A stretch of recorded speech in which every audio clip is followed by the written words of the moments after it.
তো কিছুদিন আগে আমরা শুনতে পারলাম যে ভারতের ত্রিপুরা রাজ্যের এক বিজেপি সমর্থিত নেতা অর্থাৎ বিজেপির সাথে তারা জোট করে ক্ষমতায় আসে।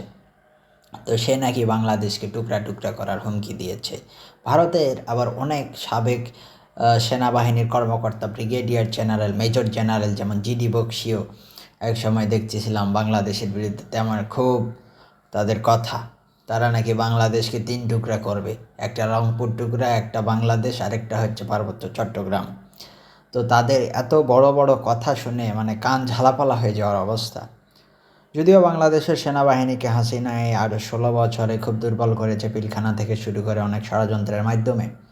বাংলাদেশের বিমান বাহিনীর অবস্থাও তেমন ভালো না। এখন সময় হচ্ছে বাংলাদেশের বিমান বাহিনী, সেনাবাহিনী এবং নৌবাহিনীকে শক্তিশালী করা। এই জন্য আমাদের মার্কিন যুক্তরাষ্ট্র, চীন এছাড়াও ভারতের বৈরী বিভিন্ন দেশ, তুরস্ক, সবার সাথে আমাদের কিন্তু সামরিকভাবে আরও সহযোগিতা বাড়াতে হবে এবং বেশি করে অস্ত্র, গোলাবারুদ, ট্রেনিং এগুলো কিন্তু আমাদের নিতে হবে এবং আমাদের গোয়েন্দা সংস্থাকে আরও শক্তিশালী করতে হবে। কারণ পার্বত্য চট্টগ্রামে এখন যে সমস্যা ইন্ডিয়া তৈরি করছে, এটা শুধু ডিফেন্ড করা যাবে না, আমাদেরকে অফেন্সিভ পজিশানে যেতে হবে। অর্থাৎ ইন্ডিয়া আমাদের ক্ষতি করলে যাতে তার চেয়ে বেশি ক্ষতি আমরা ইন্ডিয়ার করতে পারি, এই বিষয়টার দিকেও নজর রাখতে হবে। এবং ভারতের সেই নেতাদের প্রতি আমার একটা বক্তব্য, সেটা হচ্ছে ওই মোদি কিন্তু এবার জোট করে ক্ষমতায় এসছে। তো জোটে পল্টু চাচা নামে 2 চাচা আছে, নাইডু এবং নীতিশ। এরা কিন্তু যে কোনো সময় পোল্টি মারতে পারে। তো আমার তো মনে হয় যে মোদি দিল্লিতে নিরাপদ কিনা, কারণ মোদির যে সিংহাসন, বাদশাহী সিংহাসন, সেটা কিন্তু নিরাপদ না।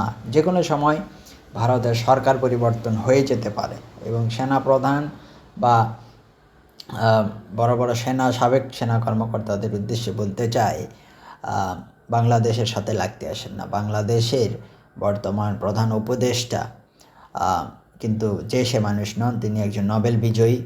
এবং আপনাদের এটাও মনে রাখতে হবে যে ভারতের এক সাবেক সেনাপতি সিডিএস আর কি খুব বেড়েছিল।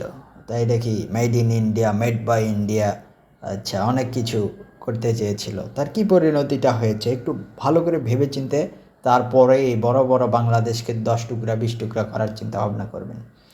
বাংলাদেশের সাথে ভালো সম্পর্ক যদি তৈরি করতে চান তাহলে আসতে পারেন, আপনারা এসে বসে কথা বলেন। কিন্তু বাংলাদেশের সাথে কথা বলার কোনো ইচ্ছা তো মোদির দেখাই যাচ্ছে না। মোদি বাংলাদেশকে একটি জঙ্গি রাষ্ট্রের তকমা দেওয়ার চেষ্টা করছে, যে নিজে একটা কসাই।